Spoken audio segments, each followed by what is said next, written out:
Physiopharma discute. De quoi? Épisode un petit peu spécial aujourd'hui. Alors, ils sont toujours spéciaux nos épisodes. Bien Mais sûr. celui-là, d'autant plus. Alors aujourd'hui, c'est moi qui vais poser des questions à Sarah. Elle ne connaît pas le fil des questions, elle ne connaît pas le genre de questions. Le but étant qu'on apprenne à connaître le parcours de l'une et de l'autre et qu'on le partage aussi au plus grand nombre si jamais ça peut inspirer, si jamais ça peut ouvrir des questionnements, ouvrir des dialogues, des discussions. En tout cas, c'est dans ce but-là. Est-ce que tu es prête, Sarah? Je suis prête. Non, je rigole, je suis pas prête. Mais bon, on va le faire pour notre cher auditoire. Je suis prête. Sarah, je vais te laisser te présenter d'abord. Et puis après, on passera aux questions. Dans le vif du sujet, tu veux dire, hein? Ok. Ok, alors on commence par mon nom. Je m'appelle Sarah. J'ai 27 ans. Je suis actuellement donc docteur en pharmacie, pharmacienne d'officine. J'exerce dans une jolie officine sur Genève. Mon parcours académique, donc c'était un bac scientifique dans un lycée international. Puis j'ai intégré par la PACES. À l'époque, c'était la première année commune aux études de santé. J'ai fait mes 6 ans d'études. Et après, j'ai passé ma thèse d'exercice en même temps que mon année de master, parce que j'ai fait un master en management et gestion des entreprises. Et après, j'ai commencé à travailler. On va commencer par un petit peu la genèse de tout ça. Tu as parlé d'un lycée international. Oui, alors... C'est que tu parles peut-être des langues. Tout à fait. Donc, il faut savoir que je suis née en Italie, derrière le Mont Blanc précisément. Et donc, la langue élémentaire que j'ai appris, c'est l'italien. Mais ma langue d'origine, c'est le marocain précisément. Parce que l'arabe, c'est assez large. Je le parle aussi, je l'ai étudié après, mais on va dire que j'ai des origines marocaines. J'ai effectué mon cursus élémentaire et première année de collège en Italie. Et mes parents, ils ont décidé de déménager, voilà. Comme je me rappelle, j'avais pleuré, je leur disais, je suis une bonne élève, je peux pas aller dans un autre pays, comment je vais faire? Je connais pas la langue. J'avais 11 ans, je savais juste dire ça. Je m'appelle Sarah, j'ai 11 ans, voilà, je savais juste dire cette phrase. Et voilà, je suis venue parce que voilà, à 11 ans, on ne décide pas. Et j'ai intégré donc le collège. J'ai eu de la chance, j'ai pas raté des années. Beaucoup de personnes, quand ils changent de pays, doivent refaire l'année. Moi, j'étais tout de suite en 5e. Et ce qui était étonnant, Yasmine, je peux te ressortir mes bulletins, c'est que j'avais très peur pour ma scolarité. Et donc, je faisais un effort triple. Donc, les premiers 3 mois, j'ai essayé d'apprendre au maximum la langue. Et j'ai terminé l'année de 5e en étant première de la classe. Donc, voilà, c'est pour dire, c'est pas pour dire que je suis surdouée, c'est pour dire qu'en fait, quand on veut, c'est vraiment, et on se donne les moyens, c'est incroyable. Personne croyait à ça au début, la petite qui connaît pas la langue, comment elle va faire en français, comment elle va faire... Mais vraiment, j'avais des bonnes notes de partout. Après, donc, au lycée, je voulais quand même garder l'italien en langue, comment dire, pas principale, mais je voulais continuer à étudier en italien. Donc, c'est pour ça le lycée international, parce que j'ai pu avoir un double bac, un bac français, un bac italien. Et donc, je faisais histoire géo en italien, la littérature italienne. Et j'ai trouvé ça très enrichissant parce que, oui, je suis une scientifique, mais j'aime beaucoup la littérature, l'écriture. Et donc le faire aussi dans une langue aussi belle que l'italien, voilà, je suis contente de l'avoir fait. Et d'où le lycée international, voilà. Justement, là, tu viens de parler de un côté littéraire, écriture. Moi, je peux attester d'une chose, c'est que justement, c'est vrai que ben, tu es dans un parcours scientifique, mais dès qu'il y avait, en tout cas, d'un travail en commun ou je vais commencer à l'avouer, un cadeau pour quelqu'un ou, et ben, je savais que la plume, elle te revenait. Parce que tu trouvais les bons mots, parce que t'as une belle écriture, donc, et aussi en termes de, voilà, de phrases et de... Oui, Donc, merci Yasmine. comment ça se fait que tu termines en scientifique? Et ben c'est que peut-être culturellement, quand on est bon élève, on est toujours dans des filières scientifiques. Peut-être ça a joué. Quand on fait des choix, qu'on le veuille ou non, on est influencé par quelque chose. Et je pense que le côté culturel a- m'a poussé aussi.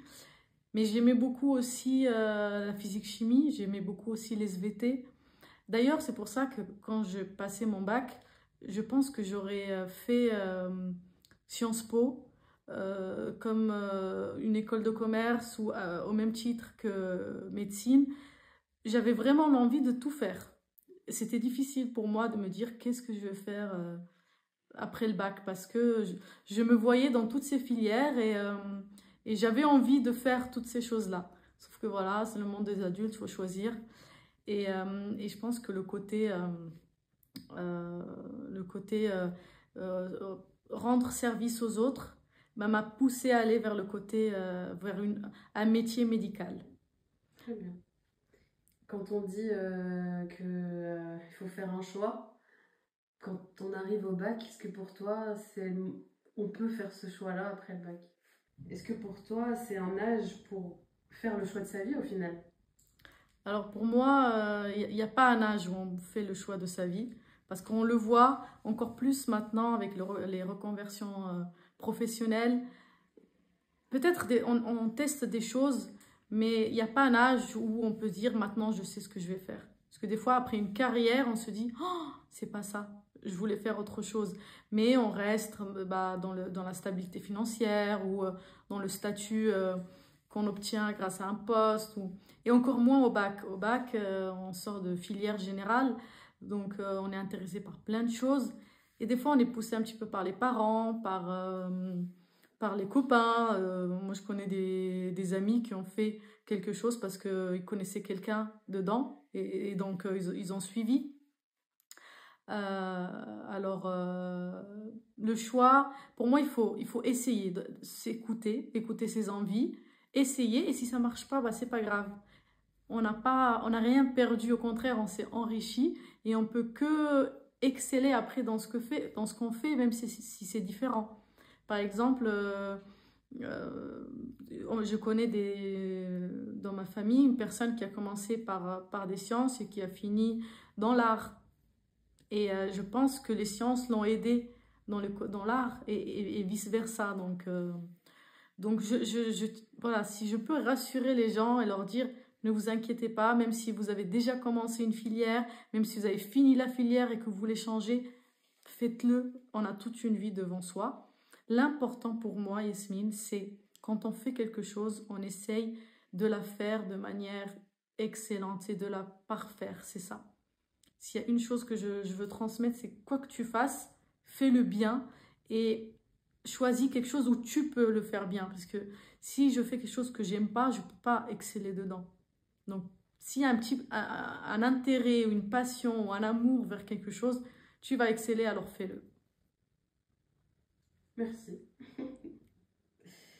Tu as parlé tout à l'heure de culturellement, on nous pousse volontairement ou involontairement. Hein, c'est pas, là, c'est pas du tout une question guidée, mais euh, donc ça peut avoir une place dans, reprends-moi si je me trompe, la culture peut modifier un parcours. Tout à fait, dans le sens où, comme j'ai dit, nos choix sont poussés par différentes influences et la culture a une grande influence dans nos choix de vie.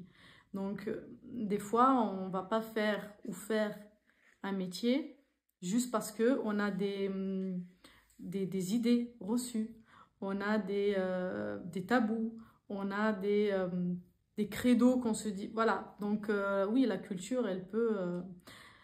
Moi, je sais que, par exemple, le métier de pharmacien, ça peut étonner, mais j'ai eu des gens, une cousine particulièrement, qui m'a dit, t'es sûre de vouloir faire ça?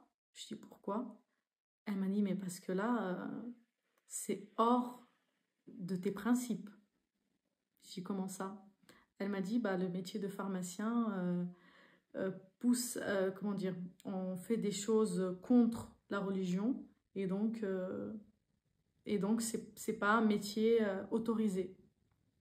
Alors déjà, j'ai trouvé ça culotté. Déjà, elle a aucun lien avec la religion à part, elle est une simple croyante comme nous tous. Et en plus de juger un métier illicite, un métier aussi noble pour moi, je me dis vraiment, chacun ses croyances. Là, c'est un exemple, voilà, c'est une croyance. Pour moi, et là, je voyais la différence. Un métier peut paraître très noble pour quelqu'un et peut paraître illicite pour d'autres. C'est vrai. Oh, c'est vrai. Mais justement, là, on va se rapprocher un petit peu de ce métier. Parce qu'une fois que tu as eu le bac, donc après, tu as dit que tu étais en PACES. À partir de là, À partir de la PACES, bon, comme bon élève qui se doit, on va choisir médecine. Alors, dans ma tête, c'était médecine ou rien. ouais, je m'en rappelle. Et donc, c'est parti, la première année de concours. C'est une année très éprouvante sur tous les plans. Sur le plan social, on n'a plus d'amis. Sur le plan psychique, sur le plan aussi de la santé, parce que moi, je suis plutôt du genre à manger, en tout cas, pas, comment dire, j'ai pas de trouble comportemental, mais je mange peu, donc voilà, c'est une année éprouvante sur tous les plans. Et au bout de la première année, raté. Donc ça, c'est raté. Alors ça, c'est le terme qu'on utilise quand on est dedans, mais maintenant, avec le recul, je dis plus raté, je dis plus échec, mais je dis c'était ma première tentative. On va dire c'était ma première tentative pour atteindre un objectif donné, qui était la deuxième année de médecine. Alors, je me retrousse les manches et c'est reparti la deuxième année. Mais, il y a quelque chose de très important qui s'est passé à la fin de cette première année.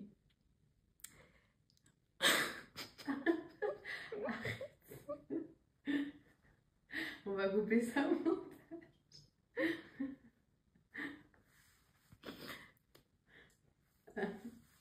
Donc, à la fin de cette première année, il y a une chose qui s'est passée. C'est que je t'ai rencontrée, Yasmine.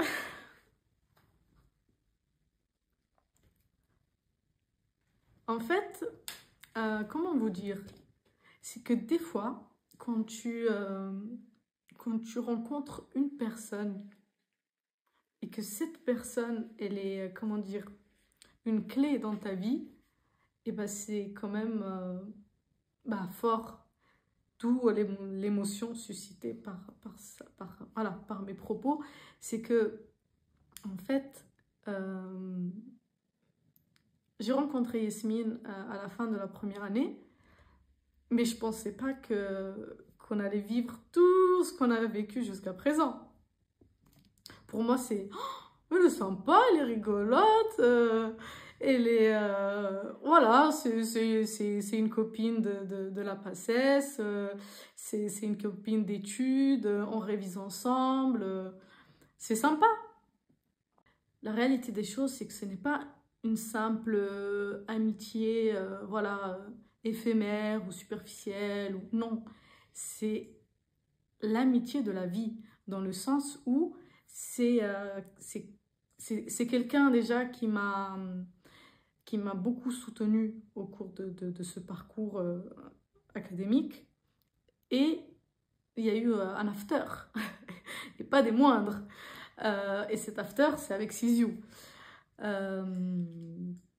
On peut... Il y a une pub ici ou non? Ah non, les interviews, il n'y a pas de pub. D'accord, alors on continue, il n'y a pas de problème. Il n'y a aucune pub dans cette interview, mais Ok, il n'y a pas de pub, alors on continue. Next, please. Next question. Justement, ça c'est important de revenir dessus parce que, bon là c'est moi qui pose des questions, alors on va éviter de... Oui, t'es Hein? derrière les caméras, donc c'est facile, hein. Là, le but c'est de se dire aussi, quand on fait une rencontre comme ça dans un moment aussi... un moment de chamboulement, Oui, parce qu'un moment de remise en question, un moment où on est en compétition. oui. Alors, merci Donc, pour ce mot. tu sais, tu peux réussir et pas elle, tu sais, mais elle peut réussir et pas toi. Tout à fait. Donc, effectivement, on était en compétition, mais on était en compétition, on a toujours été en compétition, Yasmine, avec nous-mêmes. On ne s'est jamais confronté aux autres, on ne s'est jamais, comment dire, on n'a jamais regardé les autres pour avancer. On était en compétition avec nous-mêmes. Aujourd'hui, j'étais là, demain, je veux être là. Et demain, après-demain, je veux être là. Et c'était ça, notre compétition. Donc, c'est pour ça qu'on n'avait pas cette animosité entre nous, malsaine. Mais au contraire, ok, moi, avec moi-même, je suis là et je veux aller là et je veux monter là. Mais en plus de ça, il faut qu'elle aussi, elle est là, elle faut qu'elle monte avec moi là, elle faut qu'elle avance avec moi là. Mais ça, tu vois, aux yeux de... Moi, je parle aux yeux des autres dans le sens où ce que ça peut paraître chez les autres, c'est que limite, de dire ça, ça peut paraître un peu idyllique. Parce qu'on se dit, ah, tu vas pas me la faire à moi. Tu vas pas me dire que t'es pas en train de dire au fond de toi, bah, j'espère que je vais réussir. Et si elle réussit pas, bah, c'est pas grave. Alors qu'à aucun moment, en tout cas d'un ressenti global, je n'ai senti de compétition de cet ordre-là.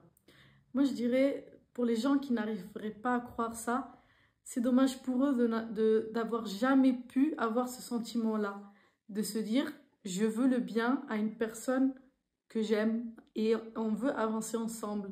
J'ai envie de leur dire, dommage pour vous. En fait, vous ratez quelque chose. Parce que si tu veux avancer seul, tu resteras seul et il n'y a aucun goût de réussir seul. Par contre, commencer à deux, vivre les difficultés à deux et réussir à deux, et ben là, ça a un autre goût et ça a une autre dimension. Et pour moi, c'est...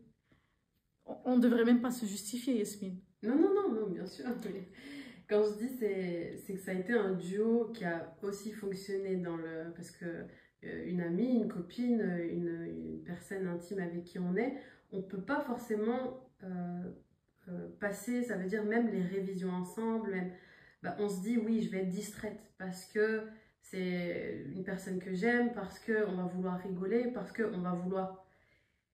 Et dans l'organisation, si tu peux revenir un petit peu à, voilà, à cette période-là, on a quand même réussi à travailler ensemble. Oui, parce que on savait mettre les limites, on savait c'était quoi nos limites, et on avait confiance l'une dans l'autre, dans le sens où si je recevais une remarque de ta part, j'avais une certaine confiance qui faisait que je ne vais pas me vexer si tu vas me dire, maintenant Sarah, on arrête de parler, il faut qu'on avance. Et on va avancer. Et de la même chose, si je vais te dire, Yasmine, là, il faut qu'on se réveille, parce que sinon, on va rater notre matinée. Tu vas te réveiller. Donc, on avait instauré une certaine... on n'avait pas besoin, limite, des fois, de se dire les choses. Ça venait de manière très, très naturelle. C'est que pendant les révisions, il faut savoir qu'on vivait ensemble, dans le même studio. C'est-à-dire, j'étais chez mes parents, je prenais mes cours, mes pyjamas, parce qu'on ne sortait pas. Mes pyjamas et j'allais chez elle et on travaillait toute la journée. Donc on avait un emploi du temps parce que c'est vrai que réussir, ça ne veut pas dire juste trouver une personne avec qui travailler, mais ça veut dire aussi être très organisé. Et ça, on avait instauré une vraie discipline.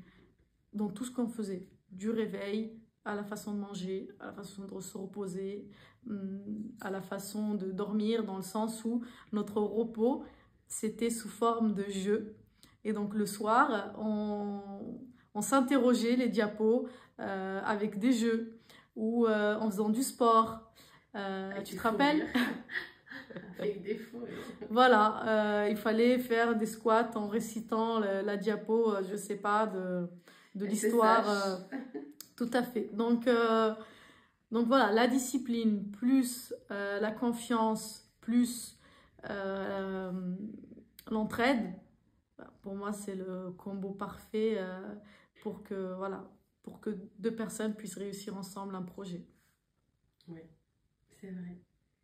Et puis c'est un duo, un duo de bon qui est loin, qui va loin avec le projet Cisium, mais c'est dans les études en tout cas, quand on a eu cette, moi j'appelais ça aussi ce coup de foudre amical, puisqu'on peut avoir un coup de foudre, voilà, pour quelqu'un qu'on aime et on va se marier avec, un coup de foudre pour, je sais pas... Pour une robe? Pour une robe. Attends, moi j'ai des coups de foudre pour... Mais ce coup de foudre amical, c'est vrai qu'il a eu un bon poids, un poids positif dans nos révisions. Oui. Et on s'élevait, du coup. On s'élevait l'une et l'autre. Voilà, on tirait. Quand il y en a une qui tombait, bah, on la prenait sur le dos. C'était un peu lourd, mais on la portait et avec grand plaisir. Oui. C'est-à-dire quand bien même on sentait que c'est vrai qu'on n'avait plus beaucoup d'énergie, et ben on le faisait quand même avec plaisir parce que on voulait se voir quand même loin devant. La preuve, Yasmine, tu vas peut-être en parler quand ça sera ton épisode, mais on a commencé ensemble et après il y a eu un décalage de 2 ans. Donc on aurait pu voilà, s'arrêter à là. Et en fait, quand il y a eu ce décalage, à un moment j'ai eu peur. Je me suis dit, oh, il y a un décalage, donc on se voit plus en cours. Donc on se voit plus, on n'est plus dans la même année, on n'a plus les mêmes challenges.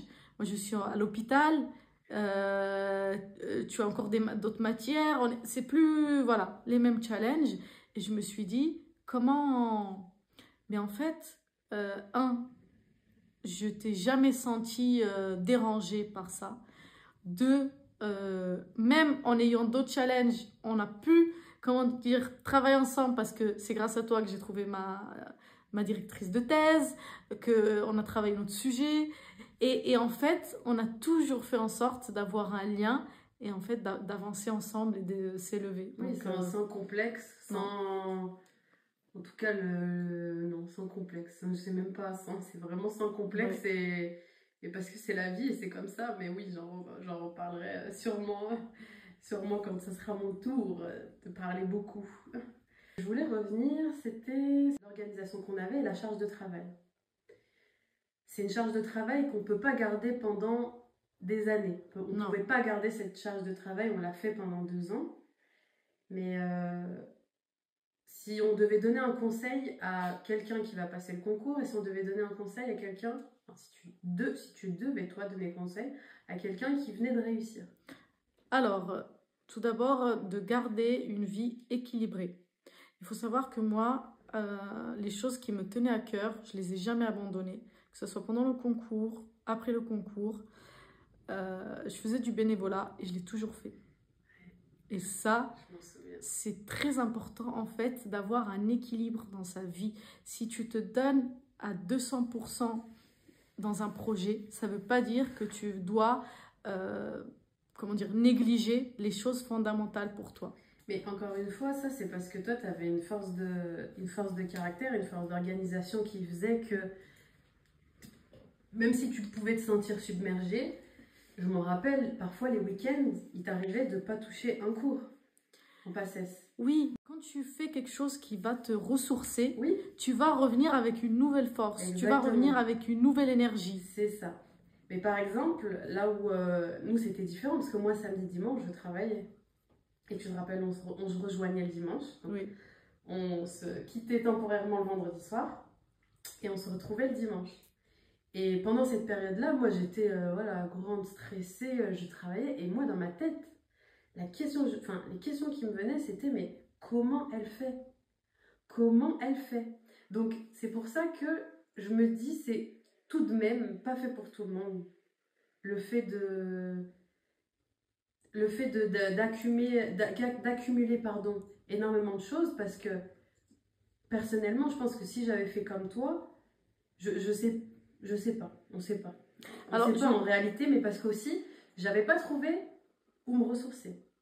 J'avais pas à ce moment-là cette soupape, cet endroit où aller, et, voilà, que ce soit bénévolat, que ce soit du sport, que ce soit, je l'avais pas. Donc, au risque de devoir aller chercher à gauche pardon, ce qui me plaisait, bah, je me disais non, bah, il faut que, voilà. non, c'est sûr, je suis d'accord avec toi. Dans le sens où il faut connaître ses compétences, ses capacités, sa gestion du temps et sa gestion du stress. Ça, c'est inévitable. Ça veut dire c'est sûr que si j'étais de nature très stressée, j'aurais pas pu faire des choses à côté, de me dire, ah bah, j'ai juste 30 000 cours à réviser, mais je suis en train de faire autre chose. C'est sûr que voilà, il faut avoir une gestion du stress qui est relativement sereine pour pouvoir faire autre chose.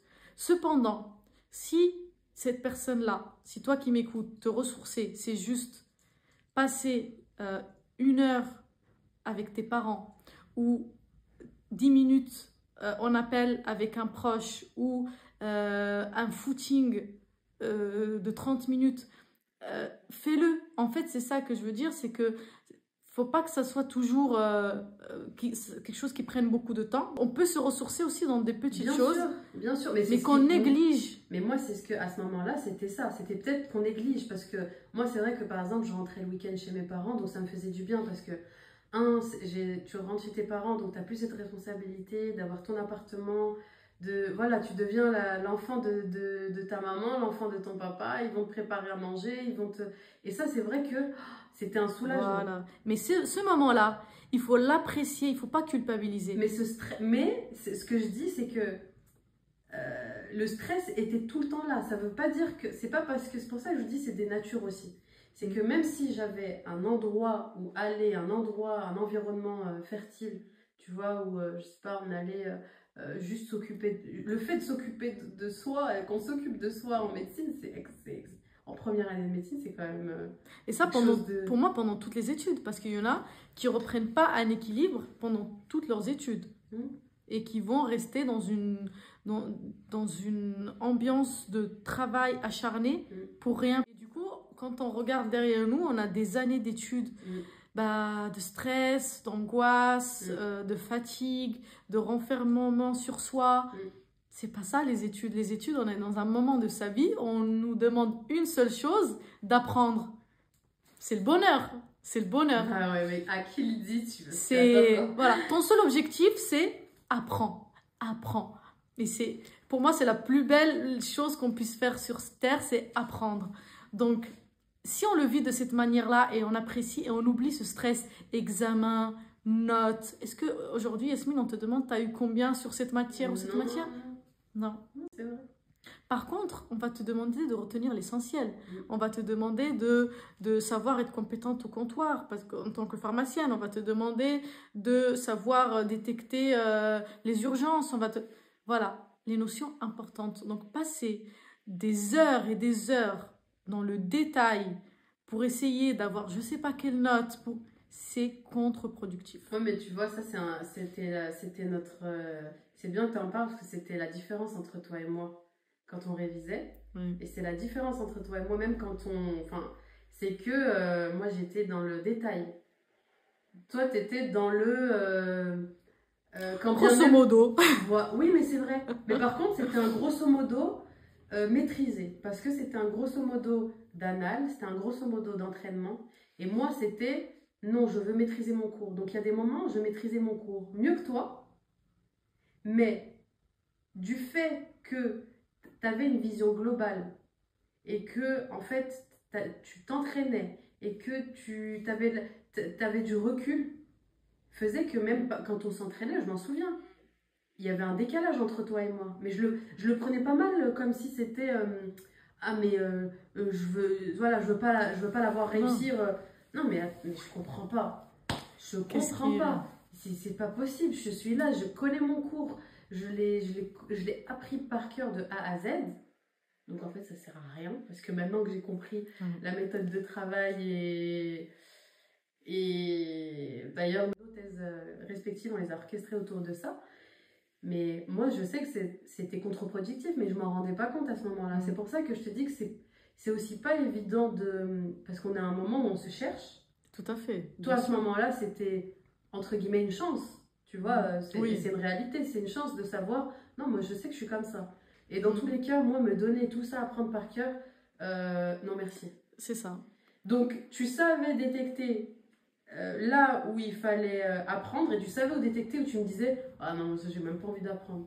Moi j'étais là, mais sérieuse, elle est sérieuse.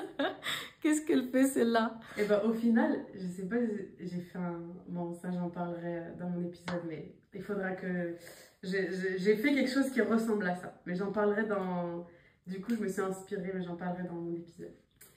Donc si j'avais, pour résumer nos études, si j'avais 3 choses à dire aux étudiants en pharmacie qui nous écoutent, c'est, première chose, trouver un équilibre social, un équilibre de vie pendant vos études. Deuxième chose, il faut bien sûr avoir une méthodologie de travail. Ça ne sert à rien de passer des heures et des heures. Si tu passes des heures et des heures, c'est qu'il y a un problème. C'est pas que tu es bête ou... non. Si tu vois que tu passes ta vie et qu'en plus, t'as même pas 20, ça ne sert à rien. Change ta méthode. Et troisième chose, pense à la pratique. Le but de tout ça, c'est quoi? C'est pour un jour travailler, un jour exercer, un jour prendre en charge un patient. Donc, concentre-toi sur ce qui va te servir concrètement. Bien sûr, on a besoin de choses générales pour comprendre, mais après, dans ta tête, il faut que ça soit clair pour que demain, tu puisses être compétent en comptoir. Et c'est ça, ta priorité, c'est, ok, maintenant j'ai appris ça, dans la pratique, réellement, comment je vais l'utiliser, comment ça va me servir. Voilà. T'as bien résumé. Je peux pas dire plus. Tu parles de la pratique. T'as commencé à travailler à quel âge? Enfin, quand? Dès que j'ai pu.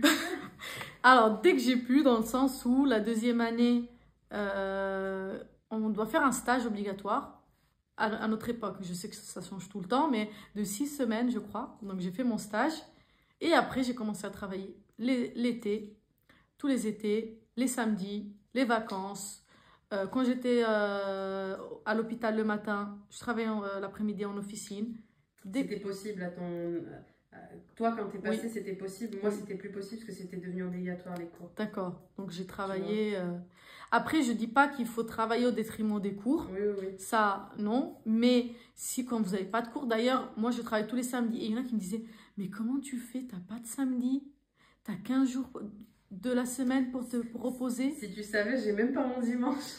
T'as 1 jour par semaine pour te reposer? En fait, pour moi, c'était pas fatigant. J'apprenais, j'exerçais un métier que j'aime faire. Pour moi, le samedi, c'était un beau jour de la semaine. Et c'est ça qui a fait qu'aujourd'hui, je peux dire que si je dois comparer avec les gens du même âge, on voit l'expérience. On la voit. On voit l'expérience. Donc là, tu as commencé dès que tu as pu, comme tu as dit. Donc les week-ends, les vacances scolaires, arrivé à l'hôpital en 5e année. Oui, j'ai détesté. J'ai détesté l'hôpital. Oh, alors je me suis dit, non mais moi qui voulais faire médecine, j'aurais dû travailler ici déjà en tant qu'externe, en tant qu'interne, et puis peut-être un an. Vraiment. Mais comme quoi, c'est pas fait. En fait, comme quoi, c'est vraiment pas. Comme beaucoup en rêvent. C'est pas fait pour tout le monde. C'est ça. Je dis pas que c'est pas bien ou c'est pas fait pour moi. C'est fait pour d'autres personnes. Qu'est-ce qui t'a plu, qu'est-ce qui t'a déplu? Alors, je commence par ce qui m'a pas plu. parce que c'est ça qui me vient. Alors déjà, d'être enfermée. Oui.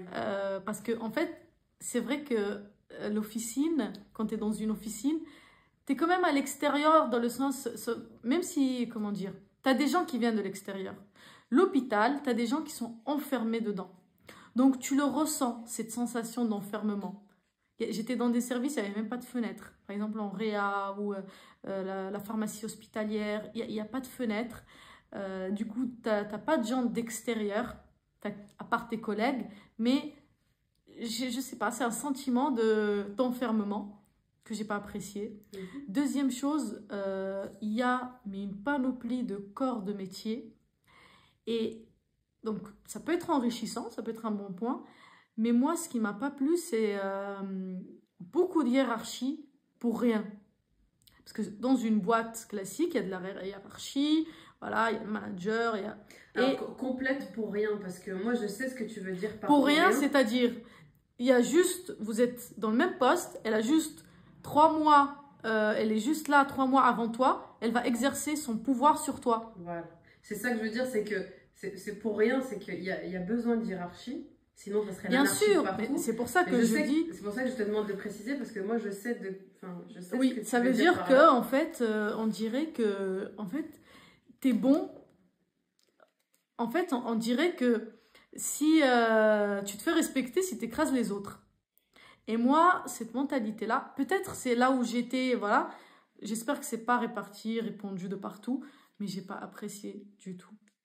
J'ai pas apprécié voilà, ces sentiments-là.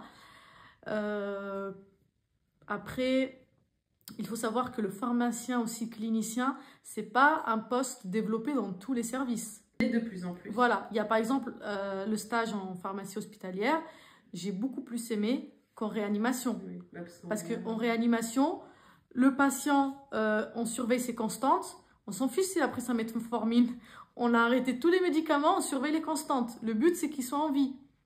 Donc, le pharmacien ici, il peut faire des choses, mais moi, en tant qu'externe en pharmacie, voilà, c'était pas le rôle essentiel, on va dire, du service. Et donc, quand t'es pas le rôle, pas essentiel, mais quand on peut se passer de toi, pour moi déjà, quand il faut faire sa place, voilà, j'étais pas motivée parce que déjà, c'est pas un environnement que j'affectionne. Donc, lutter pour faire ma place dans un service où il y a d'autres priorités, voilà. Et t'en as d'autres ou t'as fait un petit peu le tour des négatifs? Le tour des négatifs. Ah oui, après, bon, il y a la confrontation aussi avec les médecins. Alors, les médecins de ville, c'est pas la même chose que certains chirurgiens d'un certain âge. On va dire que il y en a, ils acceptent un peu moins. Moi, déjà, j'ai vu certains comportements entre juste interne et senior. J'étais choquée, vraiment choquée du comportement. Donc, vous imaginez, le pharmacien, l'externe en pharmacie qui parle à j'ai pas envie de dire, mais qui se croit, voilà, pharaon. Non. Tu en as nommé 4. Est-ce que tu as quand même des points que tu as aimés? J'ai aimé voir de nouvelles pathologies parce que l'hôpital, bah, tu vois des pathologies que tu ne vois pas en ville. Les traitements aussi, on a des traitements hospitaliers qu'on ne voit pas en ville. C'était très intéressant. Le fonctionnement aussi, voir un petit peu quand on pose le diagnostic, quand on essaie avec les traitements, l'ajustement, ça j'ai beaucoup apprécié. L'éducation thérapeutique, je sais que nous à Grenoble, on a des pharmaciens qui font un travail phénoménal justement pour mettre en place des choses, et l'éducation thérapeutique, vraiment, vraiment, ça change des vies. Parce que quand tu sors de l'hôpital sans éducation et avec éducation thérapeutique, tu vois la différence. Parce qu'il y a des choses en ville, on n'a pas le temps de faire. À l'hôpital, on a ce temps-là et il est utilisé à bon escient quand on fait de l'éducation thérapeutique. Alors, on a parlé donc de l'hôpital et puis arrive la 6e année où il y a un stage de fin d'études. Oui, donc le stage de fin d'études, je voulais le faire au Canada, mais j'ai pas pu. Donc voilà, Covid et tout, voilà. Je me suis dit, bah tiens, je vais faire quand même à l'étranger, je vais aller en Suisse. C'est l'étranger, mais d'accord. Je voulais voir autre chose. Je me dis 6 mois dans la même officine, c'est dommage quoi. C'est dommage parce que voilà, j'aime bien apprendre de nouvelles choses. Donc j'ai fait 3 mois en France et 3 mois en Suisse. Alors, les 2 stages, j'ai eu l'exemple d'un manager exemplaire et l'exemple d'un manager à ne pas suivre. Donc, les deux étaient très enrichissants parce que dans l'un, j'ai dit voilà ce qu'il ne faut pas faire et dans l'autre, j'ai dit voilà ce qu'il faut faire. On dira pas Je qui citerai est, pas. on dirait pas qui est l'exemple et qui est le contre-exemple. Voilà, mais en tout cas, j'ai bon vu aussi exercice. un titulaire humain. Les deux, c'était des personnes très très humaines. Donc, j'ai que des bons souvenirs. Par contre, il faut dire aussi qu'on fait des erreurs pendant le stage de 6e année et il faut les accepter. On est en formation, on n'est pas pharmacien à ce moment-là. On est en formation, on est sous la responsabilité d'autres pharmaciens, donc il faut accepter de faire l'erreur. Donc moi, Que tu as fait des erreurs. bien sûr, cette erreur-là, grâce à cette erreur-là, j'ai changé ma façon de délivrer. Donc, c'était un enfant, un nouveau-né, donc 6 kilos, pour du Dafalgan, du paracétamol. Et donc, au lieu de donner la boîte de 100 mg, j'ai donné celle de 1000 mg. Faites le compte, c'est x 10. Donc, quand on prend, vous allez dire, mais c'est flagrant. Oui, c'est flagrant. Mais quand tu travailles dans le rush et que tu n'as pas les bons réflexes, c'est ça, parce qu'à ce moment-là, j'avais pas les bons réflexes. Tu prends de la boîte qui était mal rangée, tu la mets sur le comptoir, tu n'as pas revérifié, tu as regardé ton ordonnance, tu as mis dans le sac, ou le patient a mis dans le sac, tu as failli tuer quelqu'un. Est-ce qu'il y avait un double contrôle? Il n'y avait pas de double contrôle. Il n'y avait pas de double contrôle, mais j'ai pleuré pendant une semaine. Je m'en rappelle. Pendant une semaine. C'est pas drôle du tout, mais je m'en rappelle. J'ai failli faire une erreur fatale. Heureusement, c'est pas allé loin. Voilà. Heureusement que le suppôt adulte, il est grand, que la maman, elle a un petit peu de jugeote, qu'elle est revenue. Après, comment elle a été très compréhensive. Mais voilà, vous comprenez que là, il faut accepter l'erreur et il faut surtout mettre des mesures pour ne plus en refaire. Donc moi, à partir de ce moment-là, Yasmine, maintenant, quand je prends un médicament qui sort du robot, que je prenne du tiroir, je le regarde, mais 7 fois, sans exagérer, avant de le remettre dans le sac. Et je regarde, et des fois, la personne, il me regarde, je fais mon travail. Et le soir, maintenant, je dors tranquille. Malgré ça, on peut faire des erreurs. Mais au moins, j'ai essayé de limiter au maximum l'erreur. Voilà. Donc, n'ayez pas peur de faire des erreurs, mais surtout, par contre, faites les choses dans les règles. Si j'étais contrôlée, bah, peut-être on aurait évité que la personne parte avec. Exactement. Oui, bien sûr. Dans la pharmacie où j'ai toujours travaillé, il y a toujours un double contrôle. Que ce soit les étudiants, que ce soit les préparatrices, même si elles ont 60 ans de métier, que ce soit, il y a un double contrôle. Et voilà, je félicite ce titulaire pour avoir vraiment gardé cette habitude qui est tout simplement la réglementation. Parce que c'est très important.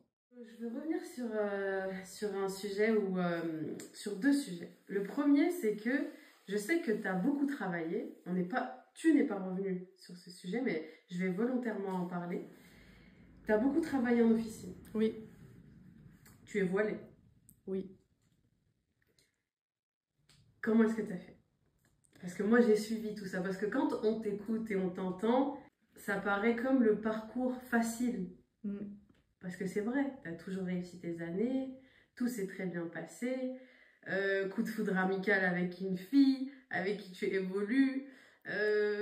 Donc, c'est le parcours idéal. Quand on regarde... Oui, après j'ai beaucoup pleuré, j'ai beaucoup souffert. Non, mais, bien sûr. Mais ça n'a pas été facile tout le temps. Mais il y a ce point, parce que c'est quand même, moi je sais que tu l'as depuis très très très très longtemps. Donc c'est quand même un point qui fait partie de toi. Oui. Alors, effectivement, je me suis confrontée en fait à ce point quand j'ai commencé à chercher un stage. Parce qu'à la fac, bah, j'ai toujours porté mon voile, voilà, de manière... voilà, j'ai jamais eu de problème à la fac, ou ça s'est toujours bien passé, que ce soit à la fac, que ce soit avec les étudiants. Franchement, sur ça, ça s'est super bien passé. Je m'entendais avec toute la promo, ça se passait super bien. Mais j'ai commencé à me confronter à un réel problème quand j'ai commencé à trouver un stage, à chercher un stage. À chaque fois que je me présentais avec, eh ben c'était... alors c'était scandaleux, en fait.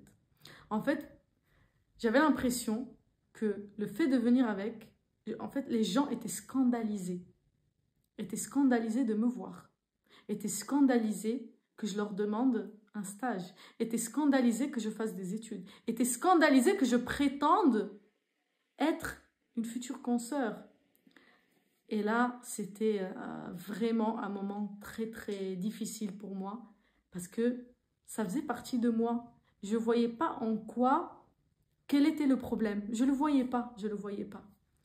Et au début, on me disait, j'ai déjà quelqu'un, je vais aller me renseigner à la fac, ils n'ont personne. Ou on ne prend pas de stagiaire, ou bon, bien sûr, je ne vais pas penser à ça tout de suite.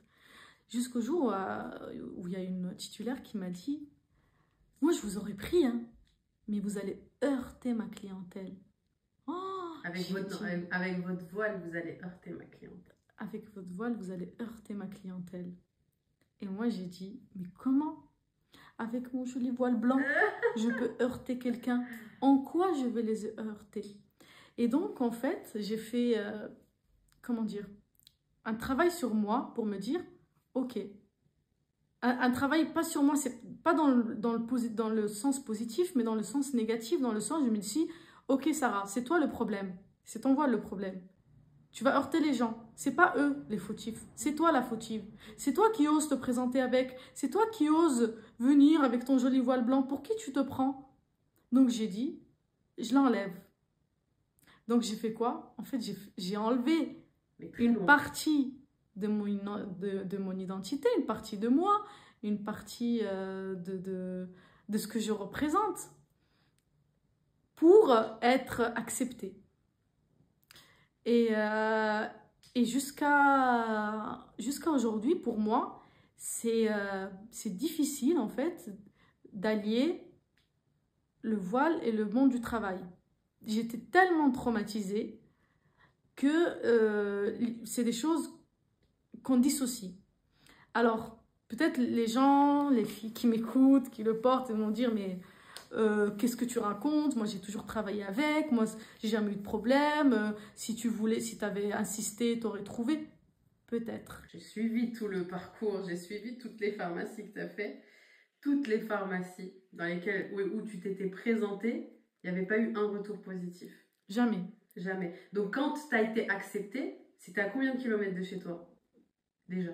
Oui, c'était à 45 km. Alors, c'était bien enfin, c'était bien à l'extérieur, mais le fait qu'on te retire cette identité, c'était comme si tu étais obligé de t'exiler pour pouvoir le faire tranquillement. T'exiler oui, bien de sûr. ton quotidien. C'est exactement. De ta vie normale, parce que comment est-ce que tu peux rencontrer des personnes qui te connaissent sous ton vrai jour, qui te connaissent sous ton identité, tout simplement, avec une autre identité? Oui, ça c'était hors de question pour moi parce que c'est comme si c'était pas moi. Donc je voulais pas rencontrer des gens, mais pas par rapport à la personne, par rapport à moi-même. C'est peut-être compliqué de comprendre, mais j'ai dû aller loin. Et comme si, voilà, ok, bah là, c'est comme si je mettais ma blouse,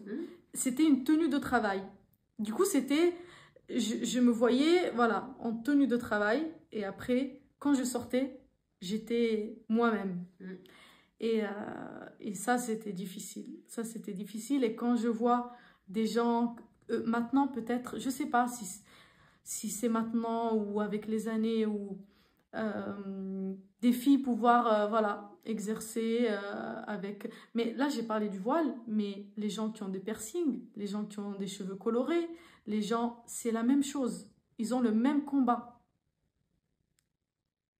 Parce que, en fait, c'est soit on t'accepte comme tu es, parce que si tu restes professionnel, si je venais avec une tenue, je sais pas, là, je comprendrais.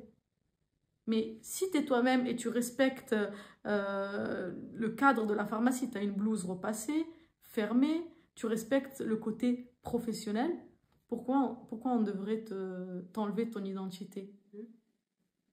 Donc, oui, ça, c'était un point difficile. Et j'espère que voilà, peut-être d'autres personnes auront plus de courage que moi, ou en tout cas moins de, de réponses négatives. Plutôt, oui, de réponses négatives. Parce que du courage, t'as quand même... Tu t'es pas arrêté à la deuxième pharmacie qui t'a dit non. Non. Mais pour vous dire, pour développer une phobie, c'est que je peux vous dire que c'était pas au bout de 2 pharmacies. Non, je Tu sais. développes vraiment une phobie.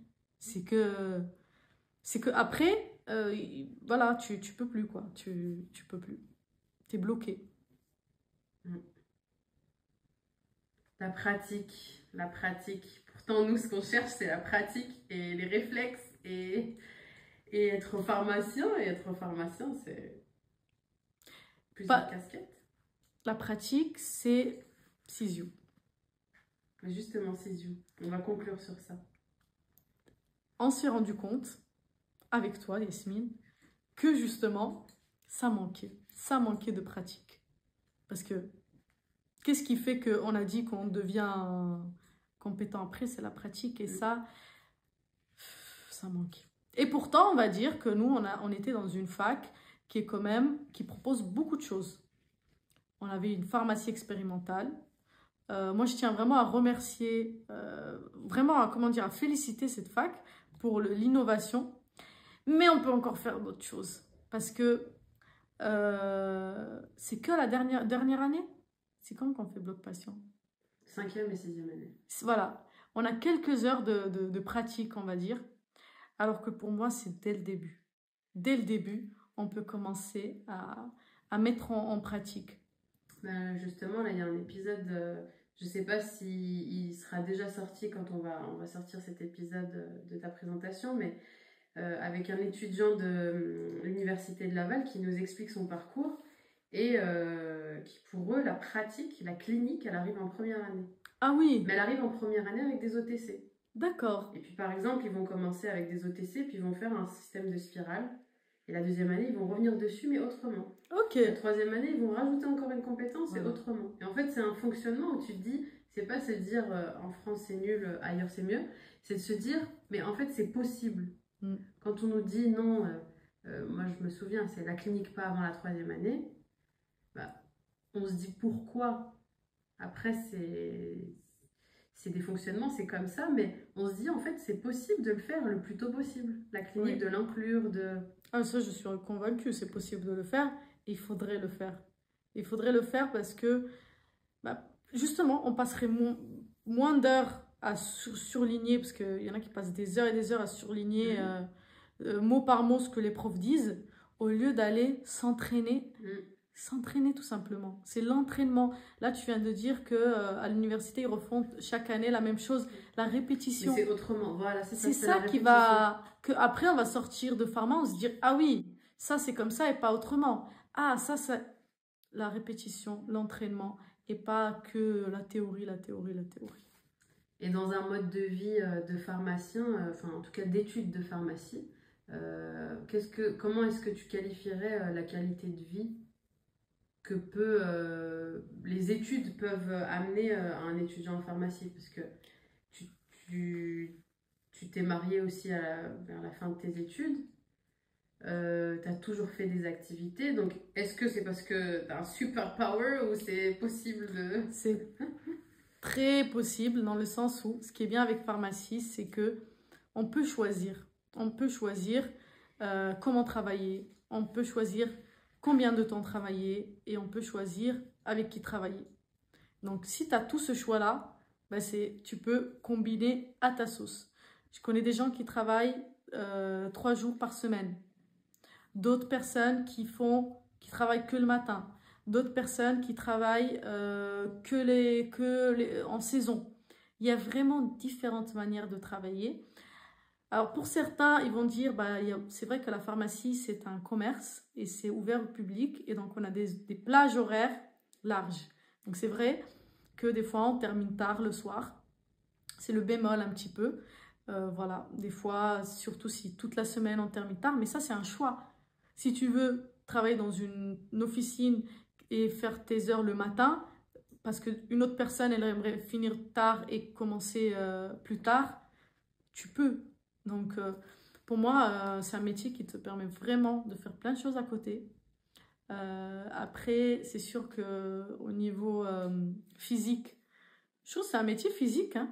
Le pharmacien, on est debout, on piétine, on travaille avec le cerveau en plus d'être debout.